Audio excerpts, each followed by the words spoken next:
Welcome back. We are rocking out with Out of the Rut. I'm your boy X, riding solo today. Still no Billy or Ron because, they got big boy jobs with big boy responsibilities. But today I have a very special guest, a very good friend of mine from way back in the day. Over 10 years ago, he was my freshman year of college roommate. We were also roommates sophomore year. He's a playwright. He's a hustler. He's an artistic director. But most importantly, he's a storyteller. It's my boy, Mike Jones. Hey, what's good? Mike Jones, thank you for jumping on the podcast with us, man. Thank you so much for having me. My pleasure, really. Super excited to sit down and chat with you about the artistic world, a little bit of what you're cooking with. But before we get too deep into this thing, I always like to start off with a little icebreaker question. Okay. You ever been in any ruts? Of course. Who hasn't? I know, seriously. I feel like that's all life is just culminating a bunch of ruts and trying to maneuver your way out of them. Any particular rut jump out of you? Can you tell me a little bit about a time when you've been in a rut and how you got out of it? Yeah, so like most recently, I've been working on Play 3, as I've been calling it. Now that it's done, I can say it's called Draw for Turn. It's a card game play. Ooh. And I'd been working on it for a little over a year. And I just was really stuck on it. I just kind of didn't know what I was trying to do, taking a lot of time just kind of thinking about it, not really doing anything with it. Yeah. And most recently, I was able to finish it with the help of my good friend, Zach Piercy, the literary manager at the Factory Theater. Hell yeah. Shout out to Zach. He runs a writer's workshop, and I was part of that workshop, and that helped me, kind of get out of it. I think to kind of lead to what I guess what your next question might have been, I think it's really good to have people around you who are really just, encouraging you and being able to help you kind of lift you up when you're really in that kind of a rut kind of situation. If we surround ourselves around people who are creative and are pushing us to be better, like odds are we'll probably be better. Yeah, exactly. Most of the time. So I want to scale back. So it's been a hot minute since we've caught up. So we have quite a while, like a handful of years of friendship, one to catch up on. How has been the artistic life for you, man? It's been a hot minute because you graduated Roosevelt. Fun fact, we were roommates, but I dropped out after my sophomore year. Rip. So that you graduated 2017. 2017. Awesome. I was really committed to performance at that point, performance art. I kind of didn't quite know exactly what that would look like, kind of like I do now. Yeah. But I was really intrigued. I did a show in college, At Risk, which was very influential to me. And then, of course, took a performance art class later that year. And that just kind of really cemented the thing. One of the things I think is a core tenet of mine, which is that you can make your own art, right? Yeah. You can make your own art and you can tell your own story. And that's what I loved about performance. And being able to create little stories and create little characters and present them authentically my way without having to have a filter of a bunch of rehearsal and time of, these people saying this and have this opinion of my art. I can go to Performathon and I can put something on the stage and it's there. It's authentic. I will say that was kind of I talked about this a little bit when Desiree was on, but like it's such, I think, a misconception that like when you go into the artistic fields, especially when you're a kid and transitioning into an adult, you think that like, okay, cool, art looks like being in commercials or movies or being in musicals or plays or things like that. And it's like there are so many little subcategories of art and of performing that are out there that you really do get introduced to through your adult life and through college and things like that. And it's like, oh, you mean I don't have to just do this one thing? Holy shit, that's fucking cool. And then all of a sudden you can kind of make your own art and really, really kind of expand on the world that you see around you and help kind of project that into the world, which is kind of fucking cool. But so we were really into the performance thing. I was doing performance for a while, and then through a very wild connection, my theater teacher went to college and did a bunch of shows with a couple of people in the Factory Theater. They contacted me because they were doing a show called Factory After Dark. It was like a little variety show that would happen after the main stage show. Sweet. I did some performance for that. Later on, they gave me a call because they were doing a Christmas show. It was called Xmas War. It was right after Infinity War came out. And It was a beat-for-beat parody of Infinity War in 15 minutes, starring Xmas characters. That's cool. It was Santa Claus who was trying to get the gumdrops for his Infinity Mitten. Oh, hell and yeah. he was going to snap away half of the Christmas characters because there were too many of them. Dude, I mean, shit, he ain't wrong, bro. He is not wrong. I played the Captain America analog, Jesus Christ. Naturally. And, to say the rest is history is a meme. But I started doing more work with them, and eventually I became an ensemble member. That was in I think that was 2019, 2018, 2019. I can't remember. Sorry, Phil.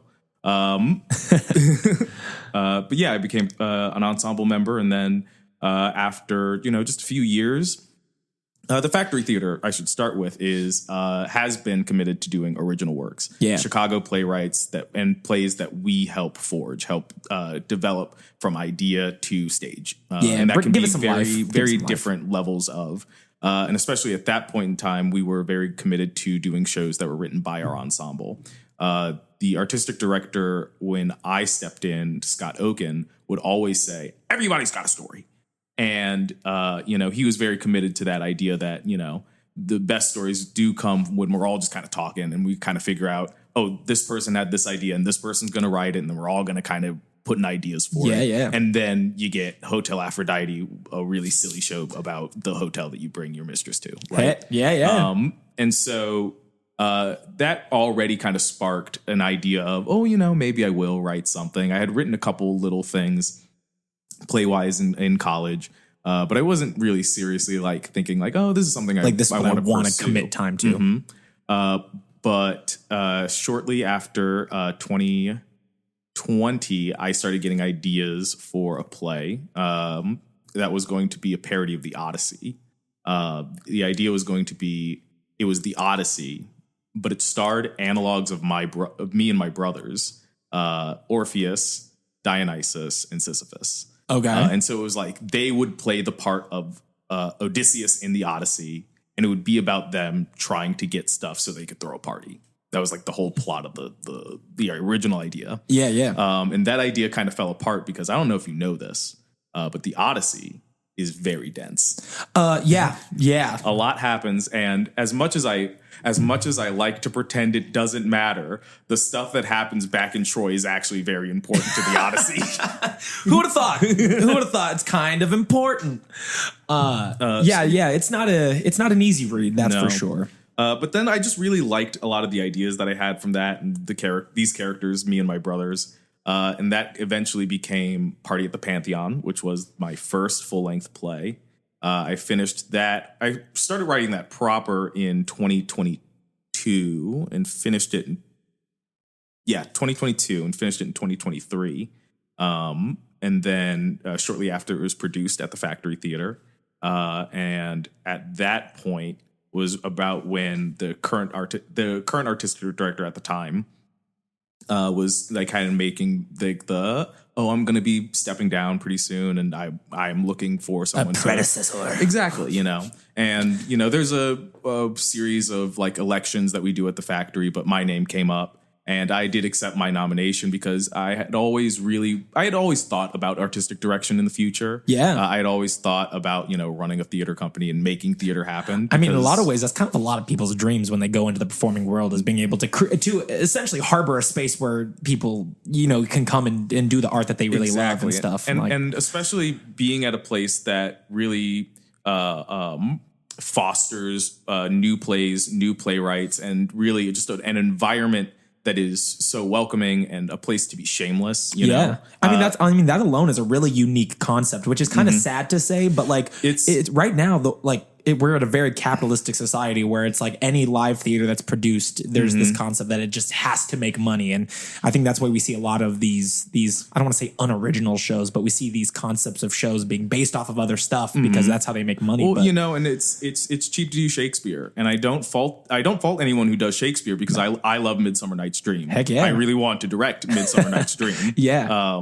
But yeah, I think there is a worry about, profitability and what will sell. And it's kind of the same thing that's happening with literally every other piece of media right now. Yeah. Of this fear of trying to do something unique and new because you're worried it's going to be a loss, Yeah. And I think that especially since we are so committed to doing those new works, we do find ourselves, it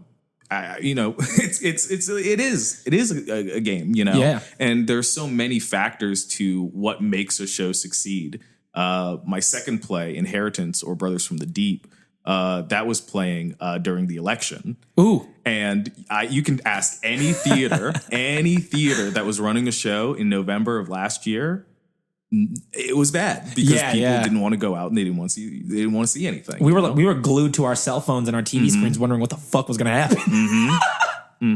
And so, I think I was always, but back to it, I was always committed to storytelling. I was always committed to creating and being able to make your own art, and I felt like those were tenets that the Factory Theater really held. Yeah. And so that's why I was really excited and honored when my name came up for nomination and I was elected. I became artistic director properly in September of 2025. How many people were you competing with as far as interest in the role? I think there were, it was me and another person. Cool. So a pretty small pool, but still, doesn't make it any less of a big deal for both you guys, honestly. How long have you been doing that for? It's been a little bit. Artistic director? Yeah. That was September of 2024. Got it. So just over a full year of rocking out with that, dude. Well, congratulations on that, man. Thank you. Let's get into. I want to get into the performing world. So in the performing world as it stands right now, like what is for someone who has no experience, whether they be old, whether they be young, what are some qualities or what are some things that you look for within your performing base of people at Factory, as an example?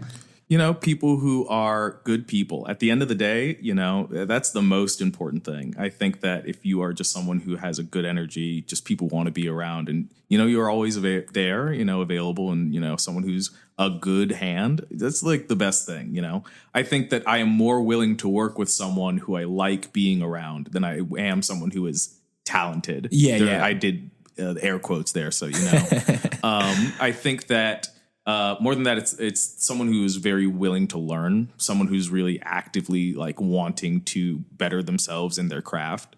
I think that there is a large element of people who are just excited to do more, learn more. And I think that always really benefits and bodes well. I think it's kind of difficult, to it's hard to kind of it's hard to kind of narrow it down specifically to a set of skills. But I agree. It was one of those things where I remember when I was performing a lot more often, it was like, if I could surround myself with people who are good people first, I knew that whatever we could create could be fucking cool. Exactly. We didn't have to have all of these huge actors, actresses, these insane accolades. It was like, we have a core group of, let's say 20 people in our cast, but we all like each other. We vibe well. We all are dedicated to making a really cool production product, whatever the hell we were making. And the thing is that it shows. You can tell when people are on stage and they're having a good time because they are working together in a place that they feel good with people they feel good around, and you can tell when you're watching a show and you're like, yeah, these two are supposed to love each other, but I can tell they fucking can't stand each other. Fucking strangle each other off the stage. So artistic directing, what are for someone who wouldn't know, what are you responsible for? So I always tell it like this, right? There's a term, show business. So I take care of the show, and my chief financial officer and the chief operations officer, they take care of the business. Yeah. I'm responsible kind of looking over stuff that goes onto our stage. So, for example, our 31st season, which is getting ready to go up in a week of recording of this podcast, that is something I would headed it up on top of our. Excuse me. That was something I headed on top of our season advisory committee. Yep. We are an ensemble theater, so I am kind of the last person to kind of make all the checks and balances. But everything we do has input from all of our ensemble members. Sweet. So every play that we do, main stage show, all of the work that we do from box office to laundry, that's all done by our ensemble, things to help the theater run. Cool. And very collaborative. So I look kind of head over things on that artistic kind of side, as well as, doing minor stuff like interviewing any designers or having any designer meetings, hiring directors for the shows. That's awesome. Yeah, it's really interesting. It's really cool. I just like I said, we are a writers' theater. It's always really fun to be in the interviews, the director pitches, and seeing the playwright kind of respond to, oh, I think that looks cool. Oh. Ooh, interest peaked. Yeah, right. And also just as a playwright, it's so fun to hear so many people be like, wow, these are strong opinions you have about things I wrote in my underwear. Hey, that's real, man. That's real. That's art right there. That's art meets reality. How do those meetings look when someone has a director pitch, a show pitch for you? I always, because especially one thing I was very committed to, just like we are very committed to new playwrights and new plays, I have been making a very good concerted effort to try to encourage people who haven't directed before and would really like to submit and director pitches for us. And that's cool. I often get a couple people who ask like, what is that? What are you kind of looking for? And so as far as I'm concerned, at the factory, anytime we get a director's pitch, it's kind of whatever it comes from you that kind of shows us your world. Sure. We have had some directors who kind of just sit down with us and have the coffee and they're like, this is what I think it is. It's kind of like this, question, answer. Yeah. Have some people do the vision board, a few PowerPoints, It kind of depends. Kind of varies. Yeah, exactly. And I think that itself tells you so much about the director and their process and kind of what they're going for. It's a really good point, actually. Yeah, because and I don't say any of that because I don't think any one of these things is better than the other. Yeah. But just, when you vibe with someone and their vision and their process. Yeah. And I think that especially when you kind of leave it to the director to say, how do you want to bring us into your world? It really kind of starts that getting to know you process between a director and a playwright. Yeah, I mean, and like you said, you learn a lot about people based off of how they prepare for something like that too. Like I can tell you, I am not a PowerPoint boy, so if I was going to do a director meeting with you, I probably would have something a little bit more like more of a vision board versus like a formal PowerPoint. You I imagine you can get a sense of how they are as a director and their level 100%. Of organization versus other elements. Freaking cool. I think when I start doing director pitches, I'm going to start doing them with playlists. Oh, dude. I make playlists for everything. Oh, heck yeah, dude. Music. I mean, music, like you can paint pictures in people's minds with music. That's freaking cool. Sticking into the artistic director world a little bit. So you've been doing it for about a year. About a year.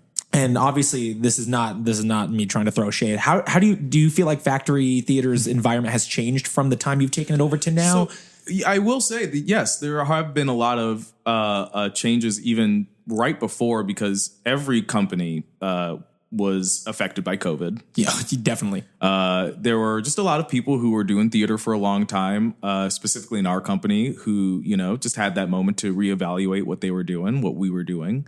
And they decided to take a step back because their priorities had changed. They were people with jobs and children and, responsibilities. Shit got tough, man. Yeah. Shit got tough. So there was a big kind of a moment, where the company had kind of changed, and especially since there was a lot of, it's just a lot of shakeup in the theater world in general. There was a little bit of kind of I wouldn't say uproar, but just a little bit of kind of okay, what's going on? Where are we? What are we doing? There was a big culture shift in the theater world. Even started right before COVID, around representation, around all of these different social things, to then throw COVID on top of it. I felt like every theater was it was like right before everything happened that the Profiles theater stuff happened. Yeah. Shout out to Profiles. No. But yeah, no, it was that kind of, you're right. That kind of stuff was going on, kind of already bubbling under the surface. And so there was a little bit of a worry, what is happening? What is our place in the theater? Our artistic leadership had also shifted kind of suddenly. And so after I took up the factory, I kind of started, kind of really trying to cut a bunch of red tape. Yeah. We had a lot of stuff going on in the factory because at the time we did it this way, and we did it this way for so many years, and it's worked, Yeah. And not to say that some of these things didn't work. They plenty did. Sure. But, a lot of red tape comes up that way because it's like, oh, why do we have 3 different accounts for this one thing? Yeah. Why is it that our booth is still holding all of these props from shows 2 years ago? You know? And so just kind of that kind of refresh of, okay, this is our company. Yeah. This is for us, and we don't have to have our things don't have to be like the old things, Yeah. And different perspective goes a long way. One thing that was very particular at the time and is a massive shift in what we are doing now is, as I had mentioned earlier, at the time when I joined, we were doing all ensemble written works. And a lot, and in part of that big culture change in the factory was a lot of people who are major playwrights. And that left fewer people who were regularly writing plays. And that kind of meant that we weren't looking at as many plays to be doing in a season. Sure. And I really like kind of looked at everyone at the retreat and I was like, hey, I really love that we are doing ensemble written plays, but Zach, Chase, and I can't keep writing plays for the factory. Yeah. You know, I know that other people are trying to write, but it takes time. It isn't easy. You know? It's not simple. It's just not. and so I one of the big policy and culture changes that we did was this first season, for the 31st season, we were doing plays by external playwrights, still Chicago playwrights, still world premieres, and still very much core to what we are doing here at the factory. This first play that we're doing right now, The Sporting Life by Marjorie Muller, I found because I was doing a reading at Red Theater. Shout out to Red Theater for real. An actual shout out. Yeah. Yeah, they're sick.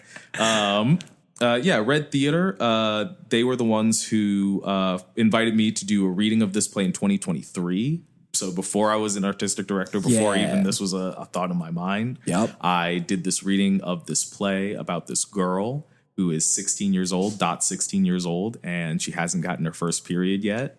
So her friend tells her that she can go visit the witch in the woods, and the witch in the woods will give her her period. But that's going to make her into and the witch, Sherry, tells her that it's going to make her into a woman. And, you know, being a woman in this world is violent. Yeah. And it is scary. And it is a very violent and scary play. It's very fun. It's very bloody. The first scene itself is insane. I can't say here, but yeah, it's a play that I just kind of knew needed to be staged. It was really ready for it, and it's just kind of screaming to be a thing people saw. Timing is everything. Timing is everything. I really do think that things happen when they're supposed to happen, you know? And so like right now in this kind of day, in this time is like really perfect for The Sporting Life. I'm really excited and I'm really proud for Margie that she can, you know, become a first time produced playwright here. Hell yeah. With this show that she has also been working on since 2020. Damn. So yeah, it's really, I'm really proud about that. And it really shows off, you know, the real breadth of scope of things and plays and playwrights in Chicago. We are doing a writer's workshop, something I had also mentioned.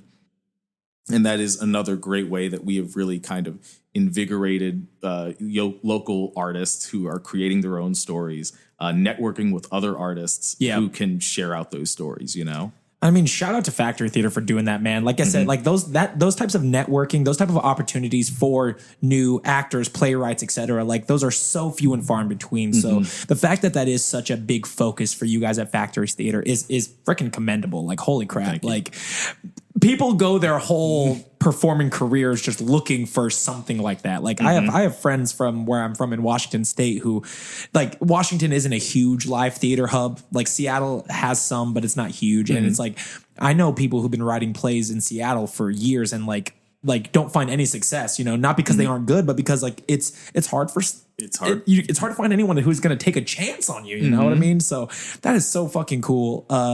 Huge shout out to Factory Theater for that, man. It's so dope. On the playwright side, let's talk about Mike Jones, the playwright, real quick.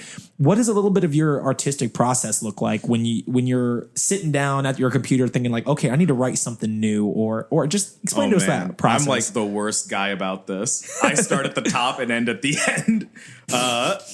I know, like I tell people all the time what you should do is when you are kind of starting out and you're like, I have this idea for a play, but I don't know where to start. You know exactly where to start, because when you say I have an idea for a play, what you're really saying is I have an idea for a great scene. Yep. And I think you definitely have a whole concept of the play around that scene. But when you say, oh, I have an idea for a play, I don't have an idea for the entirety. I have an idea for, oh, it's going to be Dionysus, Sisyphus, and Orpheus, and they're going to be going on an adventure to get a thing for a party. But what I see is the scene where they show up at the Garden of Hesperides, where Hercules has to get the golden apples, and they try to get the golden apples from Atlas, and they have to trick him. You know, you see the scene. I see the scene, and I know how the scene goes, and I know what happens in it, and I tell people, just write that scene, because you know one scene, and it might be 2 pages, It might be a line of dialogue. But if you start something, then you can say, okay, what happens right before this? Or, okay, how do what I get to this moment right after this? Because once you start building from there, it's like, oh, okay, now I get it. Now I can see the use kind of pretty much so it sounds like you use the creativity from this, like the scene that you have passion about, like, oh, this would be really cool, really funny, really dramatic, whatever the intention is. And it's like, okay, cool. Now how can I create a world around that scene and create maybe something bigger than just that moment? You know? And I think that like I had said, I think that you definitely do have an idea for, the general, the play kind of is like this. But yeah, once you have that one scene and you start giving voice to character, then you can start maneuvering around, right? You can start saying, oh, okay, well, then they would do this. They would say like this. And okay, then that would mean that this happens in the next scene, Yeah. And I think that I think it's, you have to write in order to rewrite, Yeah. And I think you need something on the paper first. And I tell that to myself all the time because I'm very bad about editing while I'm doing the first draft. Yeah. Part of the reason why Draw for Turn took so long. And you have to have something that's finished and done so that you can give it to people and they can say, okay, well, here's what I think. Here's what's going on. Oh, this works. This doesn't. And then you can take that and work on the next thing. Oh, you're good. How did that process look? How did that process look for your first couple of shows? Like, from the writing process to getting Pantheon, on stage. Another great thing that we had and we are still doing internally for the factory. Like I said, we have people who want to be developing their own plays. And we have a buddy system. We call it the 1050 program. Okay. 50 pages is the minimum page requirement to be considered a full length at the factory theater. Okay. Is there a reason for that specifically? Just like length of time typically? Length of time, the old adage for those of you who don't know is that a page of written text, of dialogue in a script equals about a minute. So 50 pages equals about 50 minutes. Got it. So, and then you add things like we're going to start late, applause, laughter. All of a That's sudden going to hover over to 60 minutes, which is about where we like to say is a full length. Cool. The 1050 program is a program where you give your 10 pages and eventually we get you to your 50 pages. Awesome. So we can get you to a full first draft. So I was a part of the 1050 program and Spencer Davis and Javier Cervantes. Hey, have you ever seen hit Hulu TV show The Bear? Duh. So Angel, the kid who's washing dishes in the socks cap, that's my friend Jose. Dude, shout out to Jose, dude. Shout out to Chicago talent, baby. Yeah, that's what's so up. He's responsible for helping me finish my first play. Dude, hey, shout out, man. That's what's up. But yeah, so I was part of the 1050 program. And one thing that I can say, I got a lot of great advice and a lot of great pointers from my buddies, my two buddies in the program.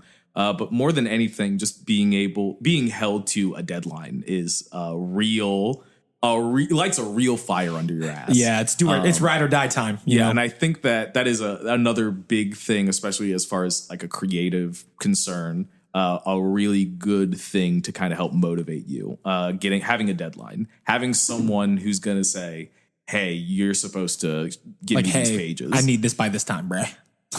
And so for that process, it was about every 2 weeks, I'd give about another 10 pages, sometimes more, sometimes less. But when it came to the actual writing of it, it was tough because I knew a lot of the things I was trying to do. Yeah. But it was a lot of research. I didn't expect to do as much. I knew I was going to have to do a little bit because it's a Greek play, Greek mythology. I was going to have to look up, specific references and make sure I'm like, okay, wait, that is what happens in the myth of Sisyphus or Theseus and the Minotaur. And okay. And then, Ariadne has this relationship, but this is what it is. And okay, blah, blah, because even if it's a fictitious like production or a show, you want it, especially when you're using characters like that, you want to connect it to the source material somehow. What's important is that specificity is funny. Yeah. I think that what is more important to me is that I know that people will get a real laugh because they know that I did the research, you know, and that, okay, this is the right, and they're like, oh, okay. So there was a lot of research that went into it, in a way I wasn't expecting. I think every playwright, especially every new playwright, has that problem where they read their pages back and they realize that everyone sounds the same because, every character. It's their language in their mind. Yeah, exactly. So another thing I started telling people that I do to really try to differentiate my characters and their voices is I cast everybody. So that's actually cool. That's actually a good idea. When I do a play, I will be like, okay, and this character is my self-insert because every play has a self-insert. Absolutely. Every piece of fiction has a self-insert, and it's everybody. That's the real rub. Yeah. Because they're all me. All the characters are me saying the shit I said. Yep. So I would, for example, for Pantheon, like I said, Orpheus is based off of me. Sisyphus is based off of my oldest brother, Harwood. And then Dionysus is based off of my middle brother, Thomas. And so anytime I was in a scene with them and I was kind of feeling like they were kind of hovering around saying the same thing, or I just needed someone to say something to get us to the next thing, I would go, okay, well, how would Thomas tell me to go fuck off? Okay, how would Harwood break up a fight between me and Thomas? And I'd write something like that, and then you can kind of edit it and morph it how you want. So it's still in your voice, but it's from the angle or from the perception of someone else in your world of like, okay, cool, and this is their language. Not even someone in my world per se, because you can do something like, this is Arnold Schwarzenegger. Yeah, how would I write that Arnold Schwarzenegger character to say blah blah blah? How would I write the Danny DeVito character to do this? And I think that being able to kind of immediately characterize a character without, fully saying like, oh, here is who they are and blah, blah, blah, and why they do all this. It really just kind of snaps you into being able to kind of work around, I think that was like one of my favorite things, especially about Pantheon. I was able to kind of reach into a whole bunch of different characters and people in my life to write all these Greek gods and myth characters. It was a lot of fun for that. Hey, I bet, man. It sounds like a lot of fun.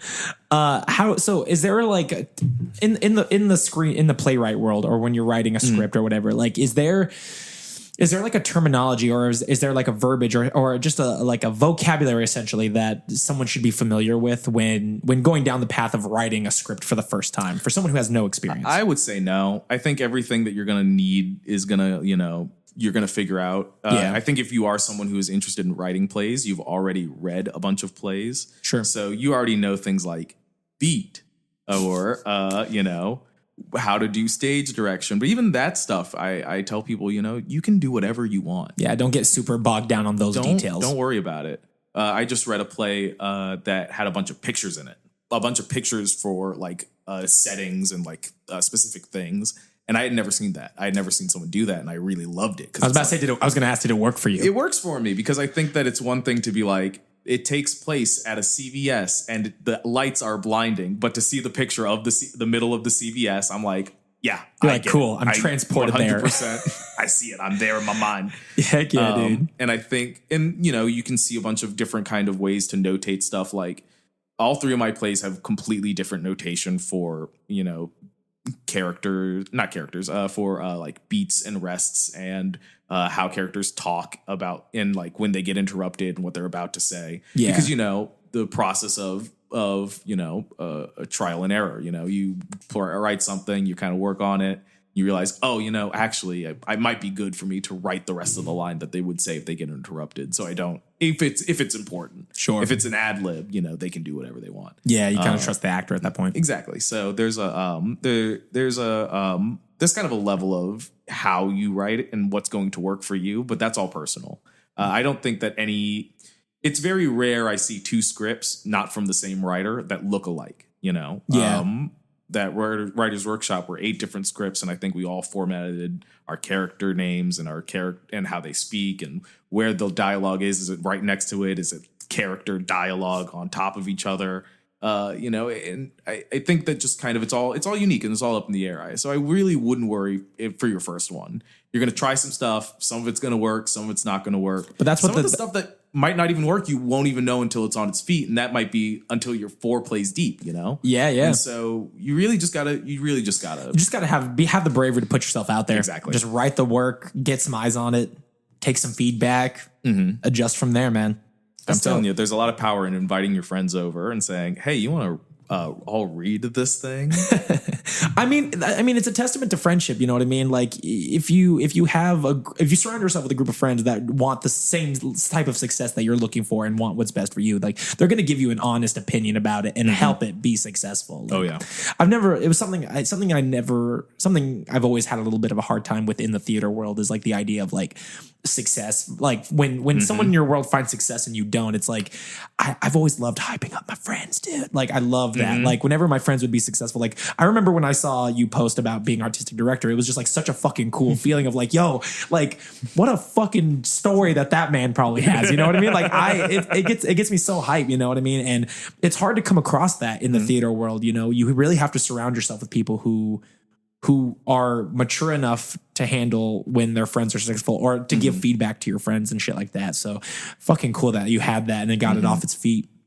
Shifting gears a little bit, I want to go back to Mike Jones in the college years because obviously we went to college together for 2 years. Dude. A little different experience we both had a very different dudes. We were different dudes, completely different. But kind of reflecting a little bit on that time, what do you feel like out of the 4 years? Because we both went to Roosevelt University. What do you feel like you got from those 4 years that really helped you to propel your performing career to where it's at right now? So I think that more important than anything else that I got in my 4 years was being able to be away from home. Sure. I think that experience was super important to me.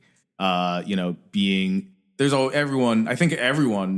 who was at Roosevelt had a pretty similar story of being a big fish in a small pond. Yeah. I played Seymour Krelborn in my junior year of high school. Dude, I played Tony in West Side Story, bro. I'm freaking brown. Yeah. It was fucking crazy, dude. They had me literally in whiteface doing that fucking show, dude. It's that same thing. It's that same kind of vibe. And, being in for lack of a better term, the real world, a bigger space where, everyone is working very hard and really gunning for it, Yeah. I that really was a big influence on like kind of how I, kind of assess myself and assess like kind of the world outside. I kind of just getting to meet people from different places who have different stories, who are just different from me. Yeah. And just making friends, making connections, I think that was all of that kind of really pays itself back, You never know what wild thing a friend says to you at a party that you're like, oh, actually, that was really funny and a really good idea. Yeah. Or accidental greatness. Accidental greatness. Yeah, for real. I think that in a like practical sense, I think there's a lot of things that I did learn. I'm not saying I didn't learn anything in my 4 years of college. Yeah. But the thing I consistently fall back on is Christina Dare and the Linklater class, particularly whenever you see me acting now, I breathe with my mouth open. Yep. I was about to say, I remember you telling me about that years ago too, dude, like the influence that class had on you. And I did Passing Strange at Theo a couple years ago now. Yeah. And that show was a very strong, very emotional show. And let me tell you, like I'm telling one of my students. I don't have any students. You school me, bro. I'm in class, ready to rock. The thing about Linklater is that it's all about your breath and how your breath is connected to your impulses. The idea that when you're in a regular conversation, you're going to have an idea. You're going to have an idea. You're going to hear someone say something, and your body's going to immediately take that breath in when you have that impulse to speak. It's that. It's very odd if you're talking to someone and you find out that they're kind of keep going talking and they have an idea that they want to put out there, but they don't have enough breath to do it because that's not how we talk. That's not how we think. And that's not how our body works. So it is about getting that impulse and feeling that impulse and then driving it out. And so it's about hearing and taking in that information and then letting it really run through you. It's kind of that thing of like, you got to say it like you mean it, and, you can fake that a little bit, but, you can only fake it for so long. You can only fake it for so long. Javier, you're a very beautiful man. Thank you. You're going to make me blush. I think that it's safe to say that there may have been a few ladies in your past that you've said, I love you too, and then not meant it the next morning. Sure. That idea that you can really be in the moment and mean something. and you can take that impulse and take that in and act on it and feel it authentically and then be able to kind of let it go. Yeah. You know, I think all of that was kind of embodied in that Linklater class that I have always kind of fell back to when it comes to, I don't know what I'm doing. I don't know how I'm feeling on stage. Just breathe. Listen and breathe and take it in. And the next line you say it like you mean it. Because everything you say on stage, you mean. You have to. Mm-hmm. And honestly, that's something that I always find super interesting because like obviously in the acting world and the performing world, obviously it's super prevalent, but even in like the public speaking or even like when like, cause I do a lot of like MC public speaking work now. And it's like, you can really tell when someone doesn't genuinely mean something, but it's also, it's something that I feel like the business world as a whole doesn't appreciate enough while at the same time desperately needs. Because like, I mean, I'll do a public speaking gig for something and usually the first thing they'll tell me is like, it's super easy. Like this is the easiest thing, easiest, blah, blah, blah, blah. And in my back of my mind, I'm like, then why aren't you doing it? And why did you hire me to do it? But it's because like I can feel these things and I can project that feeling out to an audience and get them to understand what the business goal is or what I'm trying to teach them or what I'm trying to convey to them in a really authentic way. And then, you know, not to say it's all fake, but like you can let it go when all of a sudden you're there. And like that is a really unique skill to those who are one, emotionally mature enough to handle it, but people who have trained those types of skills in the acting world, especially like, if it's so easy, why aren't you doing it? Instead, you're hiring somebody just to do this. I'm really upset. I was gonna bring some horchata from my local taco spot. My doing boy. a quick chata check time, dude. Throwback to chata check time, brother. Dude, chata check time's getting so many shout outs in these episodes these last couple of days, dude. It's so great. It was a great meme. It was like perfect. It was a product of the time, and you know what? Like, I wish I had the like. I wish I had a better understanding of what that was and what that could have been at the time. Because like for one, just like I was so surprised with how many people got into it. They were like, dude, let's go get shot on Thursday, dude. I was like, dope. Okay, cool. I was kind of just doing it to be dumb and give myself something to do on Thursdays, but fuck, let's go. Let's talk about some shit. But sticking to the college years, like what classes do you felt like really like classes did you take that you felt like really benefited you? Were there a couple? Was it mainly Linklater? What was it? So I really think that, every one of the, acting for the musical theater stage has always been, pretty standard, solid thing to fall back on. We had a few different people, a few different teachers, especially in our case, because of the head of the musical theater department at the time had left the department.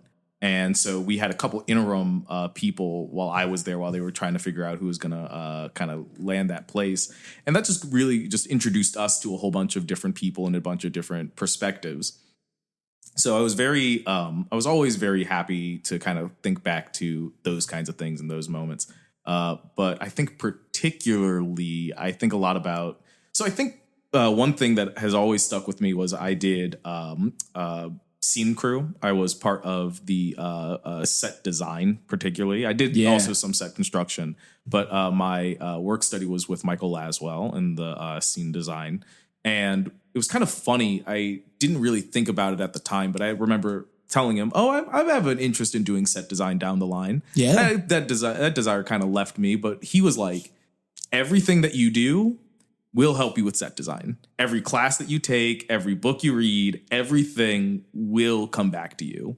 And I was like, oh, wow, interesting. What does that mean? You're like, it makes no sense and so much sense at the same time. But especially now that I'm like kind of have my hands in so many pots and I'm, acting and I'm trying to start directing a little bit more and I'm writing, I see that again, that moment of, I understand. And now it's kind of weird, connecting. But even though I didn't think much about me building the set, even as I'm doing it for, XYZ Factory show, as I'm writing, I'm kind of like, maybe the set does look like this. And, I do know that this is possible because we did that there. So So I don't have to worry about writing like this, and all that kind of stuff kind of congeals to make you, right? So I think that there was just a lot of stuff that I really enjoyed and liked from doing scene crew, but I think that particularly having that perspective of like what is possible has always really been a thing that's kind of returned in dividends for me. Sure. Yeah, I think that's not necessarily class. I mean, he did teach 4 weeks of one of the classes. Sure. And also someone had a great, he taught a Shakespeare class once, and I was like, wow, Michael Aswell, why aren't you telling me more seriously, dude. Like, whoa. Yeah. What a concept of just putting a suit on a guy. Dude, what a change. Dude, dope. So then I'm obviously, since I dropped out of college, Lord knows I'm a little bit of a college skeptic, a little bit.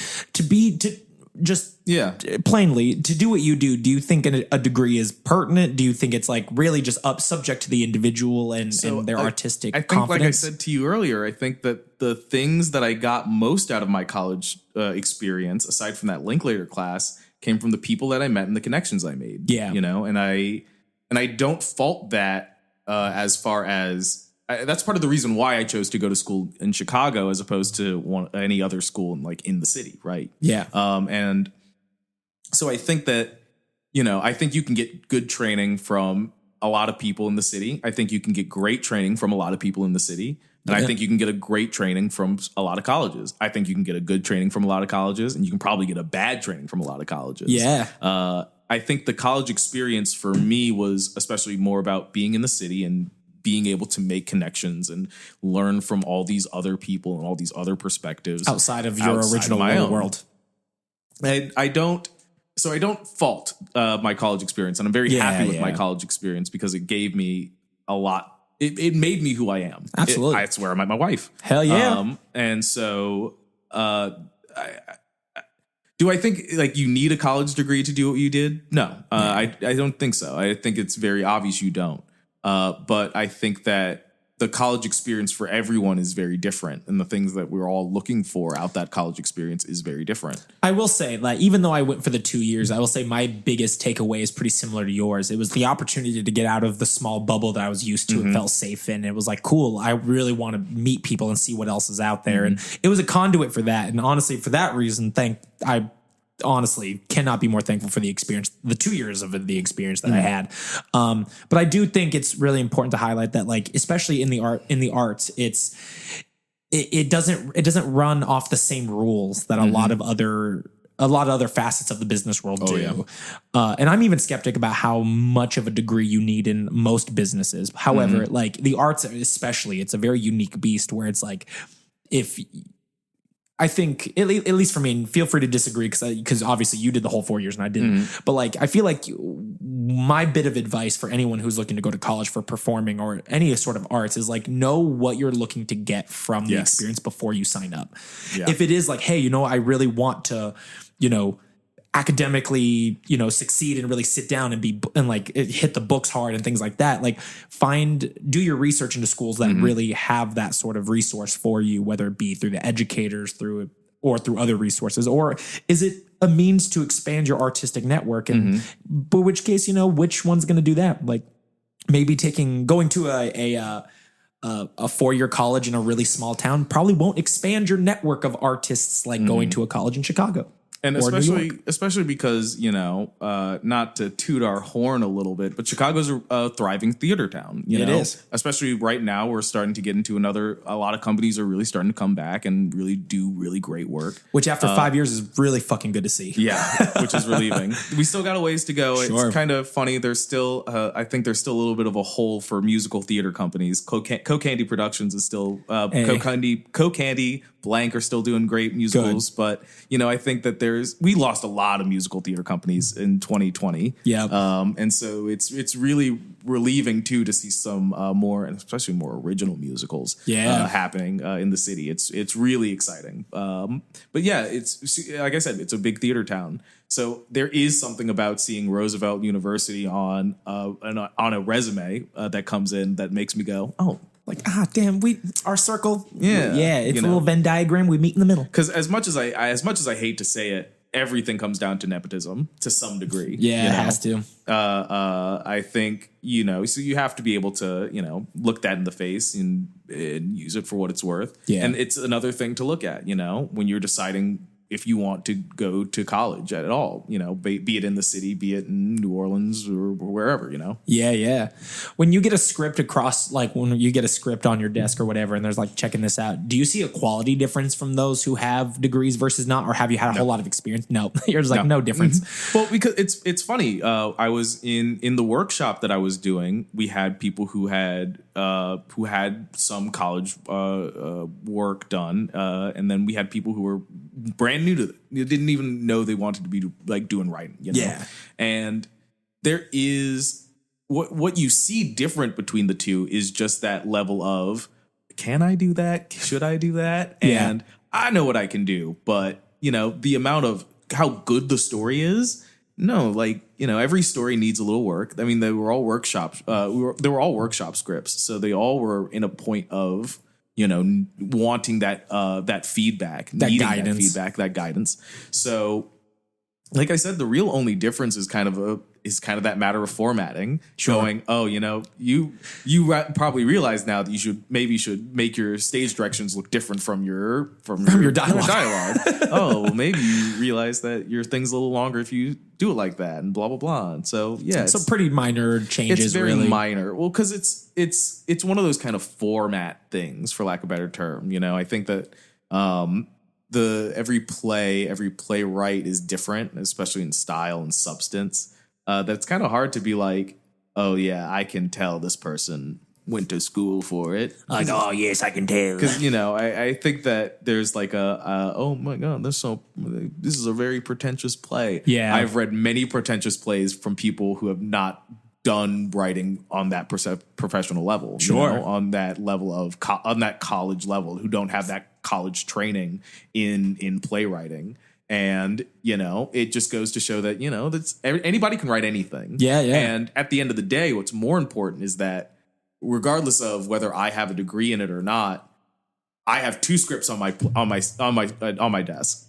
Maybe one of them came for someone who did, maybe someone who didn't. Yeah. But they're both on my desk right now. So what does it matter? Yeah. It doesn't matter the journey of how they got here. The fact is they both got here. Exactly. No, have you ever read a script where you're like, oh hell no, we're not touching this shit? I have not. I've read some scripts that have been like, wow, I wonder how you do that. But they've never been in such a way that's like, we're never doing that. Got it. But just kind of in that's a big challenge. Sure. Maybe we should look at other things.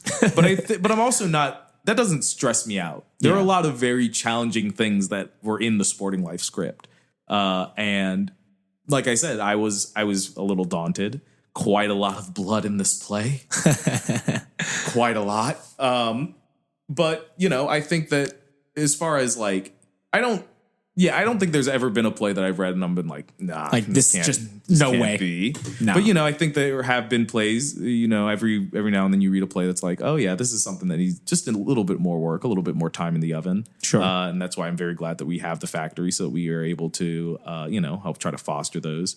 Maybe even try to get them a reading so that they can kind of hear it out loud and kind of get an idea of what's going on. Honestly, hearing it in someone else's voice, honestly, Yes. you'll hear it yourself, the issues, if you're really, really attentively listening to what's going down. It's like, oh, got it. I said it like this, or it sounded like this in my mind, but when this person says it, it sounds way different. So need to change that. Yeah. What's the script submission process look like? So right now we have a process of submission and submission and endorsement. Okay. So everything, like I said, is an ensemble theater. We have we have our ensemble, but then we also have artistic associates, and further on, we have emeritus, people who have left the company, no longer ensemble, but are still part of the company, involved. And before, it was only ensemble members who were able to write scripts and submit them. Okay. So once we decided that we were going to start taking place from outside playwrights, we started a process of endorsement. So either a play that is endorsed or one that is going to be submitted by an ensemble member who wrote their play has a very small list of requirements that they have to meet, namely 2 readings, and 3 drafts. Okay. So they come to us and say, I have my first draft of Draw for Turn, and I think I want to submit it for the year, and I'm going to be doing my readings. We have readings internally with the Factory Theater and some friends of the Factory so that we have other voices kind of giving some opinions. As much as I love the people at the Factory, you need a variety of voices hearing something and giving their opinions to a play. For sure. So we have a reading. It is a very small, casual reading. We read the play. We talk about the play. The playwright gets some good advice to take home and create the next draft. And then they have their second draft, their second reading, and they do it all again. They read the play. We give a little advice. We give some feedback, what we thought, what we liked, what we didn't like. The playwright takes that away and comes back with a third draft. And that third draft is the submitted draft for the Factory. Got it. You can do more readings, you can do more drafts, but it has to have at least. But you need to at least drafts, hit those. hit two readings, milestone. 3 drafts. Yeah. Got it.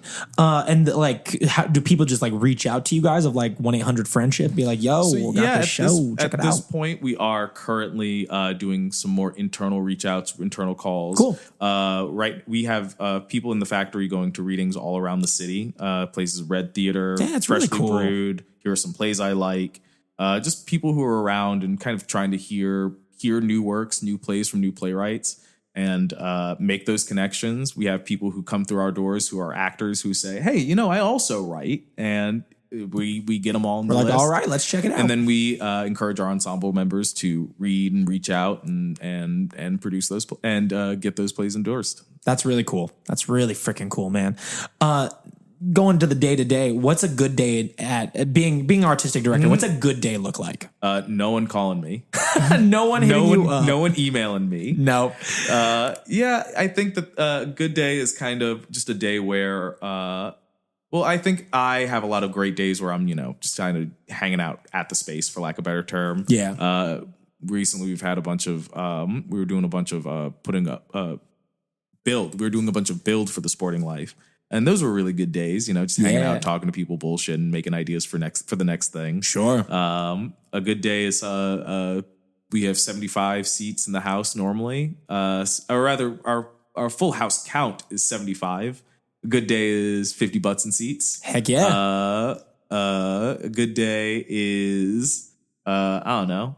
A Tuesday because the Zipsy Express is open on Tuesdays. Hell yeah. Yeah, it's kind of hard to say. I mean, every day I imagine is a little bit different. It's not like you have like a set routine. Exactly. Really. I think that for me at least, a lot of the good stuff just kind of is everyone talking to each other and we're making sure that all the information's getting where it's going. Yep. Which as someone who works, I imagine how hard that is. Mm-hmm. I'm so sorry, Eric.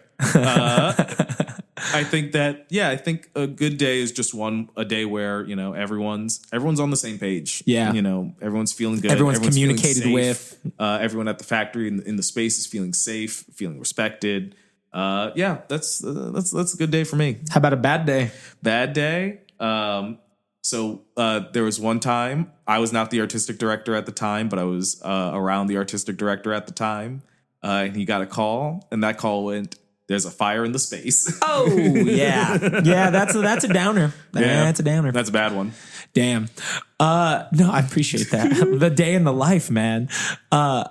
Do you find that you enjoy like the ever changing lifestyle of being an artistic director? I do. Some people like routine and they like their day being like, okay, I know exactly what I'm getting in, and other people love that chaoticness. And I tend to live somewhere kind of in the middle. So I work a bunch of different jobs. I feel like I'm similar in that kind of space.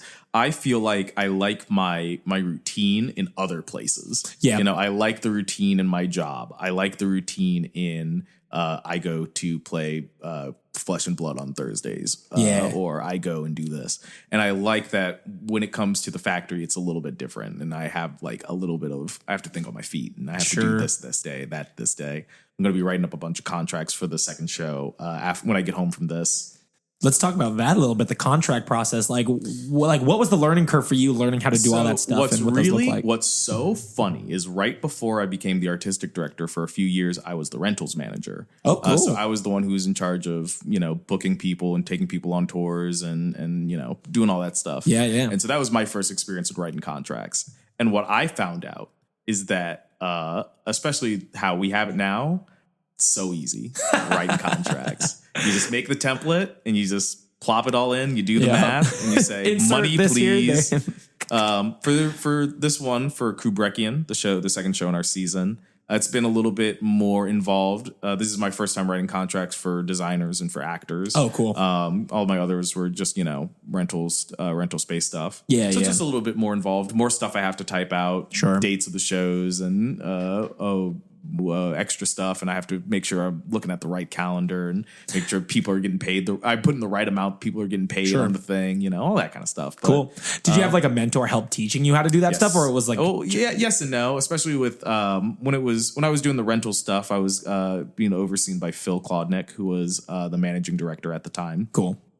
It was something I took off of his plate at that point because it was a position that we had.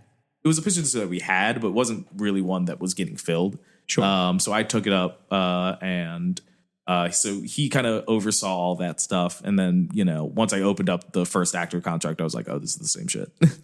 You're like, okay, cool. I've been around here before. So, I'm also still in the email thread with the director and casting director and financial officer to be like, yeah, we said this much, or yeah, we went with that person. The contact sheet's right. Okay, sick. Cool. Just make sure all the details are all good and stuff. So, there's a very soft learning curve with that. It's, but it's not as scary tedious as it sounds. No, it's just tedious. I will say that's something that I'm just like, oh shit, contracts, fuck. Like, I don't know what the fuck I'm doing. No. Not that hard. And the thing is, especially what I find is that people aren't scared to be like, hey, this contract's wrong. Hey, we agreed to this much money, or, oh, hey, this says intimacy design and I'm fight design, Got it. And that's good, honestly. It's good. I'm advocate for yourself for one. And like, two, like, that is something that is very cool about being in the theater right now, is a lot of people who are much more assertive about, their time and their worth and being able to say, hey, this thing is wrong and I don't want to.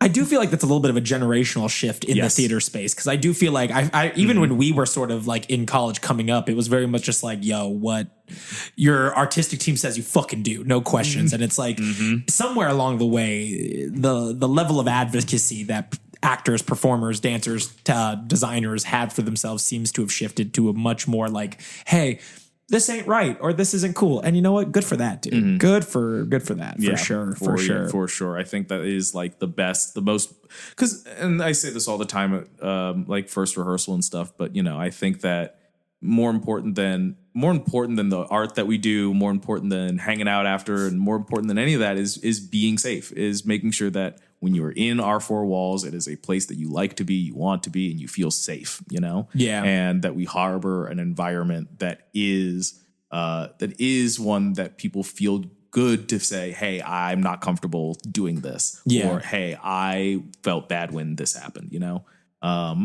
And like you said, it is generational. It is very cool to see this like younger crop of actors and designers being like, no, this is what's up. Yep. And honestly, it helps us out, like as like leaders and as, even whether it be in business or whether it be in the art space, like it honestly has never been something that's bothered me. I've worked with people before that are just like, oh, this person's so difficult. And it's like, are they difficult though? Or are they just kind of like advocating for themselves? Exactly. And like, should we be really having a problem with that? Like it's never been something that I felt like has bothered me. In fact, most of the time I appreciate it. I'm just like, yo, just tell me what's up. Tell me what's wrong.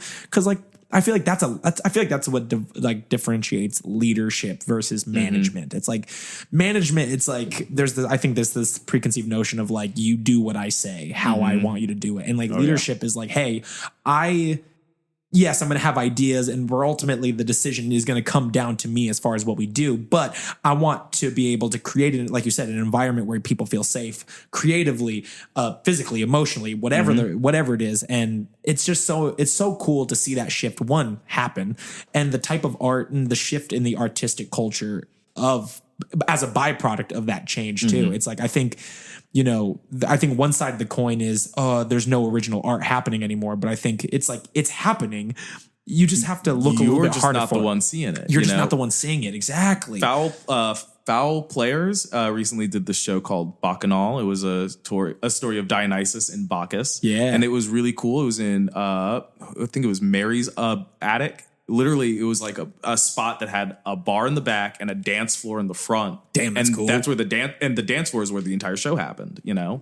And that's fucking cool. These kinds of shows that are happening in like basements, in churches, in these wild spaces by these companies that are people who are trying to do something on a dime. I'm thinking of people like the Abyssal Zone, people like Ramona Rotten and the Meat Machine. These are like the companies that are really like at the forefront of what theater is going to be. You know, I love what we are doing at the factory, and there still will be space for traditional considered. We're not a proscenium, we're a 3/4 thrust, but you know what I mean when I say proscenium theater, you know? And I think there's always going to be that space, but you know, just like you see the history of Brecht being done in like abandoned playhouses, I see these companies as the ones who are going to be like really, really leading the way on what it is that we are doing and what theater looks like in these terrifying times. No, for sure. And it's true. It's like, I think, and I want to know your thoughts on this concept, because like, I feel like from when we were growing up, like in junior high school and stuff like that, we saw a huge uptick in the interest in theater, specifically musical theater. Yeah. And like, we're kind of at this point now where it's like either plateaued or almost kind of lull. And it's like, people are like, well, live theater's dying. And it's like, I kind of feel like, and I'm like, it's not dying. It's just, we're in a point now where it needs to evolve. And I think, I don't know if anyone will necessarily find this one particular thing, because it might be just a multitude of things, but like we're in a point now where something has to evolve and change, and once that thing is discovered, the world is going to blow back up again. It ebbs and flows. There's a copy pasta about video games that says, I want my video games made I want my video games to take longer to make,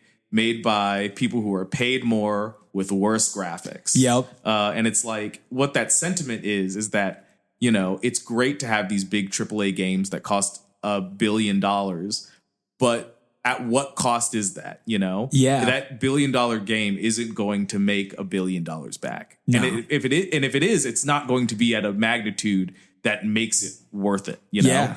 And that's kind of how I'm seeing, especially, you know, I think that it's kind of different in our, you know, Chicago space, but especially like Broadway theater, like where like kind of, especially that big musical theater stuff is happening. I think that is kind of the precipice that we are kind of under. We're seeing shows that cost like millions of dollars to produce a night. And it's like, okay, that's cool, but now tickets are like $600. Yeah, and honestly, for cheap seats anymore, like Jesus. And it's like, okay, at what cost, you know? Yeah.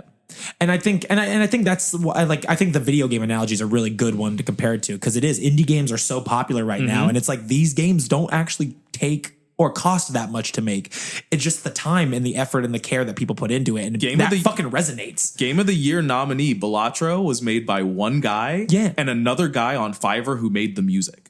Exactly. Like I mean, on my Switch, I have like most of the games I have are all like small indie games, and I have way more fun with them. And I think you're absolutely right. I think that's kind of where we're at with theater right now. And I think, I don't know, and you'd know better than I would, I don't know if it like has quite picked up the same way that like indie video games have, but like I think it's really just a matter of time. It's just a matter of time. I shouted out a couple companies already, but you know, like I said, Abyssal Zone, Foul Players, Ramona Rotten, and the Meat Machine.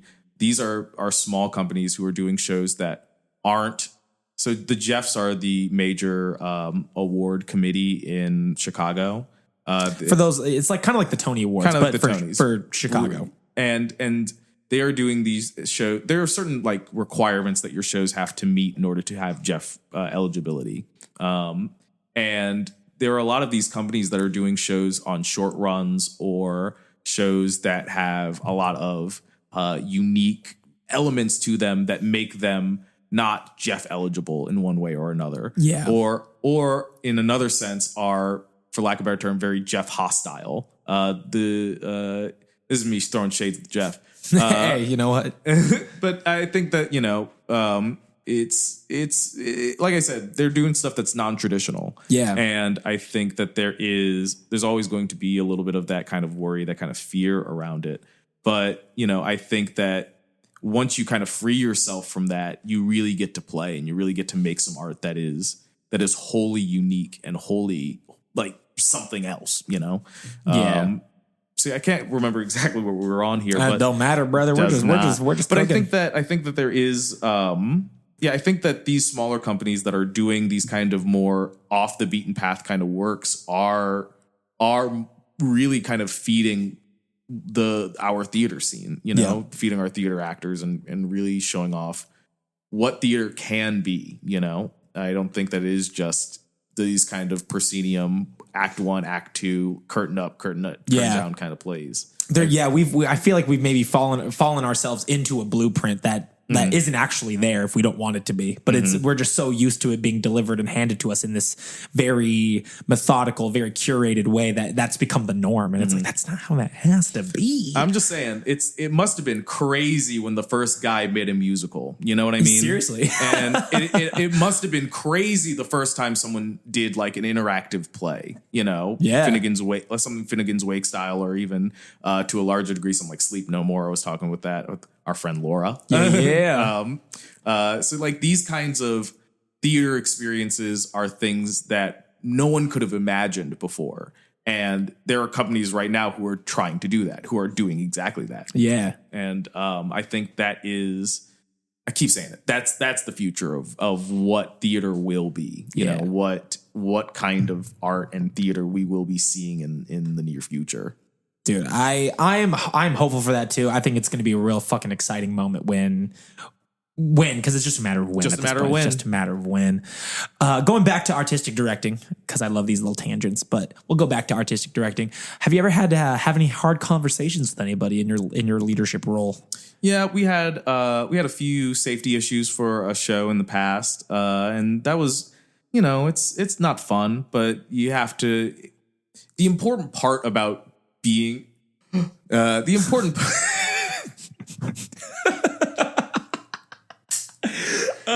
shit. Okay, this is a serious conversation. Yeah. Not so serious. But no, I think it sucks when you have to be the bad guy and be like, nobody wants to. This is not working right. This is not going well. But it's the job, you know. The reason why people elected me is because they think that I am the one to lead them the right way. A lot of trust there. A lot of trust. And a lot of that trust does come down to being the one to have to bear these burdens, have to say, hey, the company is in this kind of way, or hey, you did this and it affected the show this kind of way. It's hard, but it's what you got to do, you know. And has any of those conversations gone south where it's like someone was super unreceptive, or we've been pretty fortunate so far? At current, we've had people who are pretty, or at least as far as my tenure as artistic director has been pretty smooth. There were times where we had to let actors go from their contracts early. Actors who, you know, for one reason or another, didn't know their lines as an understudy when they needed to go on. Womp womp. You know, these kinds of things happen, and like I said, there were definitely some that were a little more hostile. But I will never forget for that show. We did have to let that actress go, and she had a lot to say on her way out. Sure. A lot of emotions. And another one of the understudies, he came up to us. He was, you know, understudies see the show once a week. And we were talking to him, and he was like, hey, I just want to let you know, the entire time that happened, and after she left, I knew I was in a good place because I knew she wasn't going to come back, and I knew you guys weren't gonna let her, and I knew that you guys weren't gonna let this happen again. And that's the kind of reputation that we have at the factory, right? And that's the kind of quality of character that we have.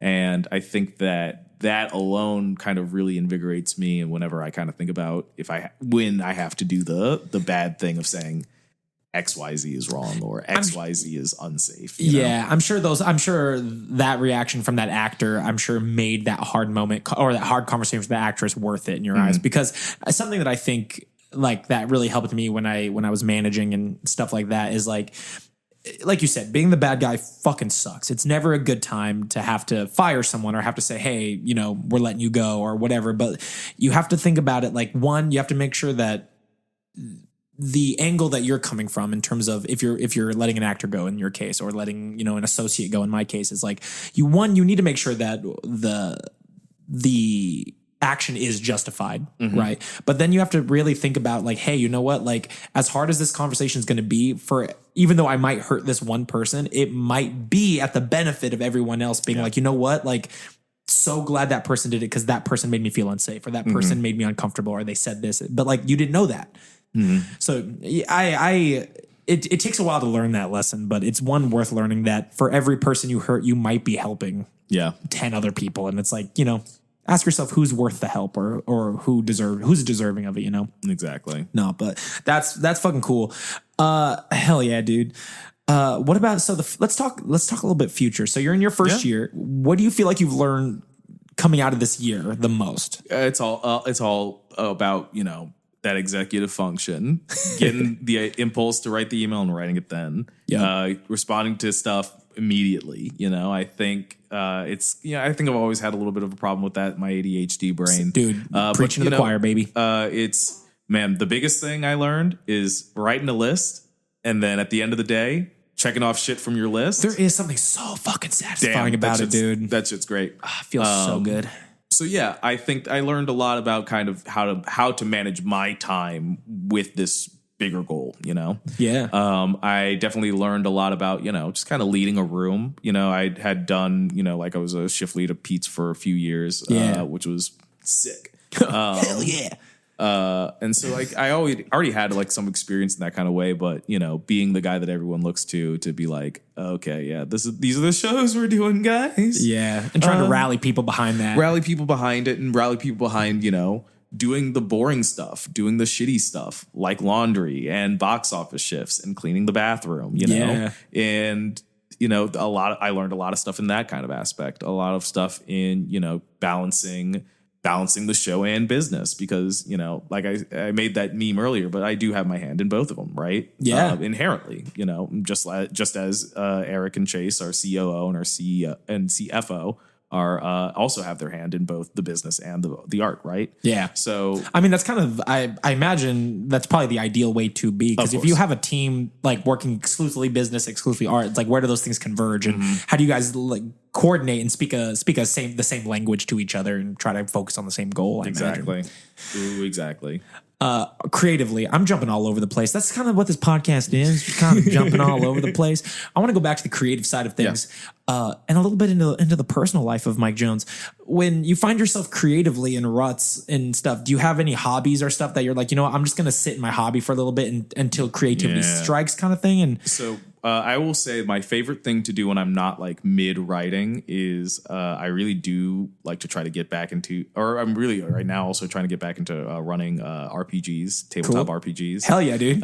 This will not be my fuck D&D rant. I do not like D&D though. You're not a D&D guy? Okay. Let me rephrase.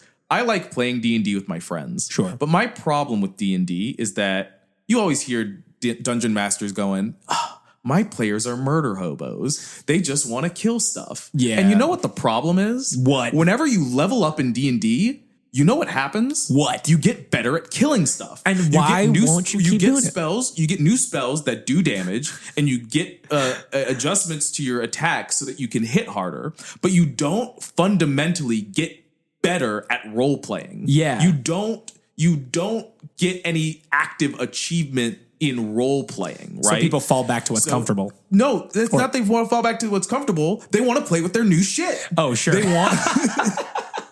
Duh. That's exactly it. I remember, I really try not to fall into this pitfall, but I am a stupid lizard with a stupid lizard brain.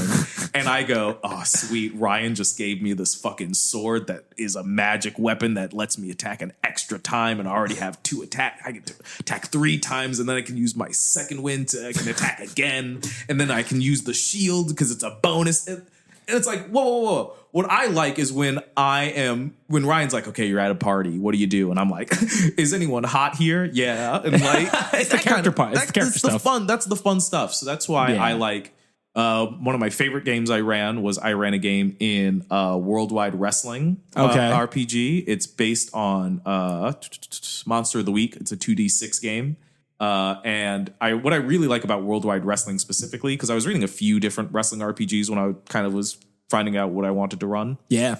The thing I like about Worldwide Wrestling specifically is that you don't only play as Edge, the guy who gets in the ring and is like, I hate you, John Cena. I hate your hat. I hate your song. I hate your fans.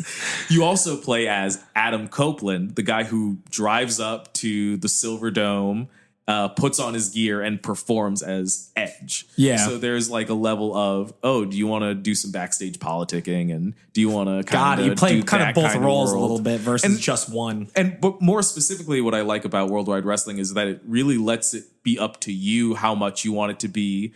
It's just the stuff you see on TV or all the backstage politicking and, traveling on the road and doing press conferences and stuff. Yeah.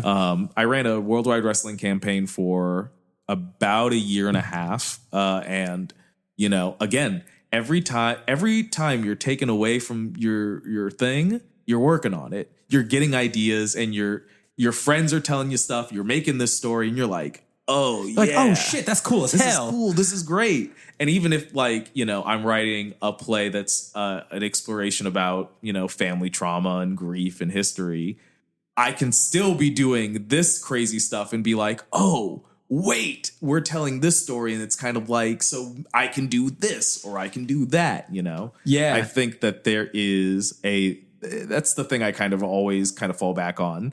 It was Marjorie Muller who said, just quit. Sometimes you just quit for a while and then you come back to it. And I think that is another thing that you can really, really have to, realize that it's not a race. Creation is not a race. It all happens in time. It's a relationship, man. And they say distance makes the heart grow fonder. And it's no different with art, man. Sometimes you got to separate and distance yourself from it for some of your best ideas to come from. I will say, I haven't performed professionally since 2018, 2017. So a handful of years now. But I could tell you, these last 5 years, I have felt more creatively inspired than I did when I was baked into the culture 24/7 nonstop, and I mean, that's kind of where this podcast came from. It's you being comfortable separating from something for a while to seek creativity from the outside world, through your RPGs and stuff like that. Don't be afraid of that stuff, and don't feel like you're a failure because need to step away. It's always going to be there. Exactly. It's always going to be there. Fucking cool, dude. Last last questions, unless we want to go on rants, because I love rants too. We love a rant. Where in a perfect world, where would you see the future of twofold, the future of yourself as artistic director with Factory Theater? Where would you like to see it go? And then where would you like to just see your personal career evolve from here if everything was perfect? Yeah, I think as far as the Factory is concerned, I think that full steam ahead on making sure that we are a house for Chicago playwrights. We are currently working on kind of a coalition with some of the other theater companies to help with space. I think one other thing we didn't quite touch on, we lost a lot of theaters, but we lost a lot of theater spaces in 2020 and these past couple of years. And so we have this beautiful space on Howard Street that we're very proud of. But we know that we can home other people in our space because we only do 3 shows a year and a handful of extracurriculars, overtime productions, we call them. And so working on a coalition to share our space and make sure that it is somewhere where theater can be happening 50 out of 52 weeks is something that we are very passionate about right now. As I said, continuing our work on producing new works from Chicago playwrights. So hopefully getting more people in, starting to take full submissions, as opposed to, doing a little bit of research or nose to the ground to find some plays and playwrights, which is very fun and very rewarding in its own right. I think having developing our board, making a lot of money. But it really is about, when it comes to making more money, it's about being equitable to our artists, being able to pay our artists what they are rightfully are deserved, be able to pay our designers what they are rightfully deserved. and to be a little selfish, to be able to make shows that are bigger and cooler and just more interesting. You know? Hell yeah. Always pushing boundaries, man. Yeah, you got to be. As far as like my kind of personal career, it's kind of funny. I did this musical theater thing. People always meet me and they're like, "Oh, wait, you musical theater?" And I was like, for those listening, Mike Jones, fantastic singer, bro. Fantastic, man. Man, I can still hear your voice in my mind singing Man of La Mancha, baby. I hear it in my mind's eye. I wish, man. Soon. I have a few more years before they'll cast me, but eventually. Hey, it's coming, baby. It's coming. But what's really funny is when I went to college, I had 3 shows that I wanted to do. I wanted to do Assassins. Yep. I wanted to do Sweeney Todd, and I wanted to do Passing Strange. And you know that my sophomore year, I was cast in Assassins. Fantastic show. Amazing. I love Assassins. Honestly, it's one of the shows that sticks in my mind as like quintessential. Like, oh, this is how cool college theater could be. Yes, it was.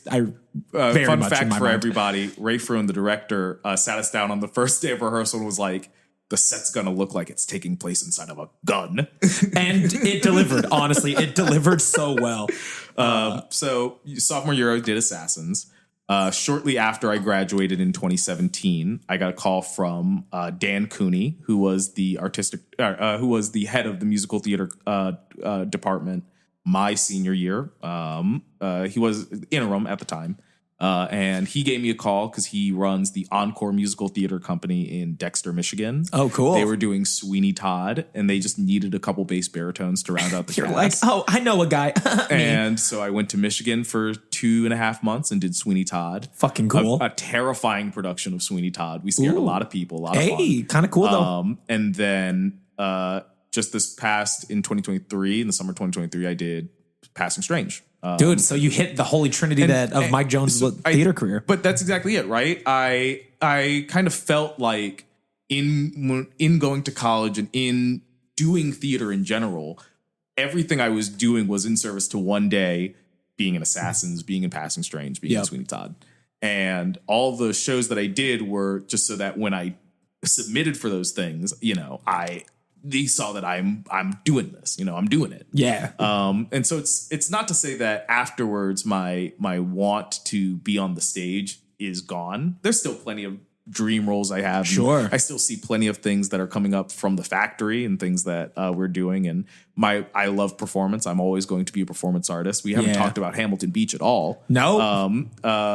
But I feel like the drive that I had that's like, no, I have to audition for everything and I need to blah, blah, blah.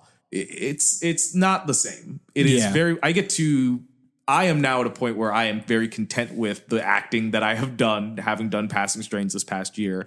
And now I audition for stuff that looks fun. That you genuinely feel connected to and want to do. Connected to, want to do. Because I do this artistic directing thing, you know, and that takes up a lot of time. It takes a lot of effort. You can't just be donating your time to as many shows as possible. You got to be a little bit more strategic about it. Exactly. And you know, I made that pretty clear to, you know, my the other head of staff that, you know, this is something that I am interested in, and you know, I'm going to do my best to try to make sure you all know when that happens, if that happens, especially, you know, when we do stuff internally. But yeah, I just kind of feel like at this point I am now a little bit more on the writing, producing, and I talked about it a little bit. I want to start directing a little bit more. Yeah. We recently did a bunch of shows called Factory Roulette. It is a way to add a little randomness to your night of theater.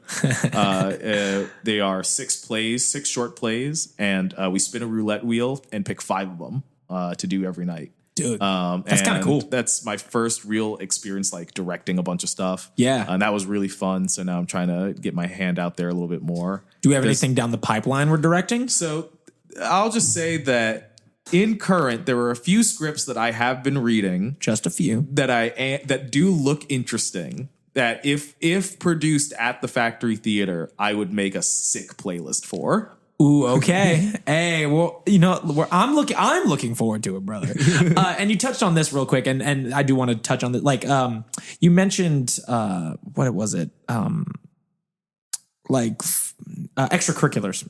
Like what kind of Oh, sure. What kind of extracurriculars do you guys we offer do? at Factory? So that show I was just talking about, Factory Roulette, that's an overtime production. Okay. Something that goes on a little bit either outside of the normal times of our main stage show. So either like on an off weekend, or this past one we did it as a late night show after our main stage production. Then we do Factory After Dark, which is the best entertainment that you can get after for $5. It's a variety show. It happens after our show. If you are doing a show in Chicago, come see After Dark. It's a way that you can see a little bit of theater after your theater show. It is often hard to see performances as an actor. I'm just saying. So that's something fun that we do. That's also considered an overtime.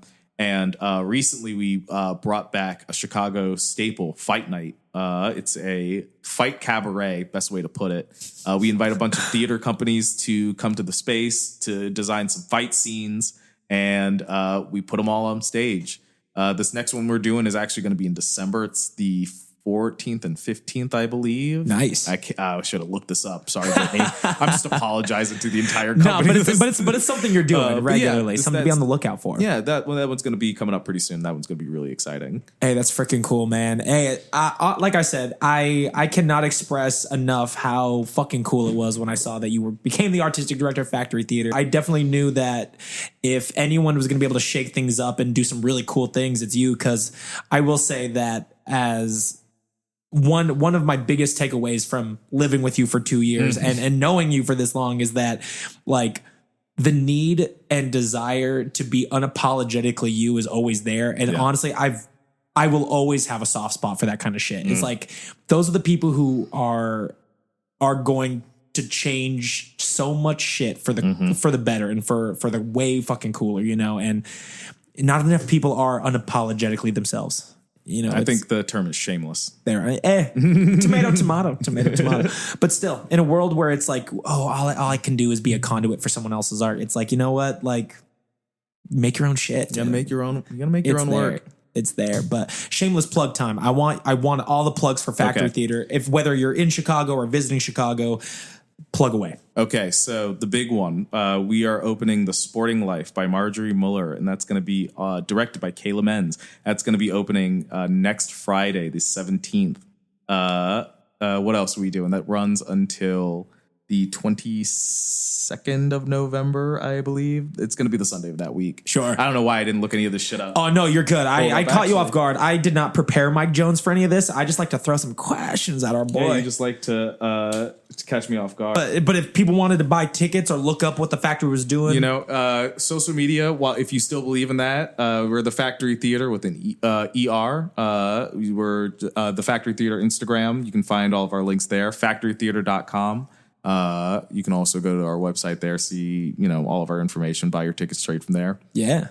The money man won't like me telling you this, but we do have hot ticks, half price tickets. Hell yeah, you can always go there to see them. For those poor theater kids on a budget. We started doing access tickets actually also, which is pretty cool. So our normal ticket price is $35. Great price for a night of theater.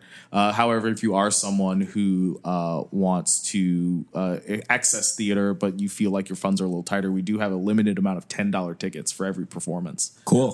So that's also something that you could take advantage of if that interests you. But as I also mentioned earlier, Fight Night is going to be happening in the middle of December. That's going to be Battle of the Bards. So everyone's writing original Shakespeare-inspired scenes with fighting. Sick. Very fun, very silly show, Fight Night. And then we're on to Kubrickian, which is going to open in the winter. Awesome. So we got a pretty sick lineup happening. For those who are curious, this is at 1623 West Howard Street in Chicago.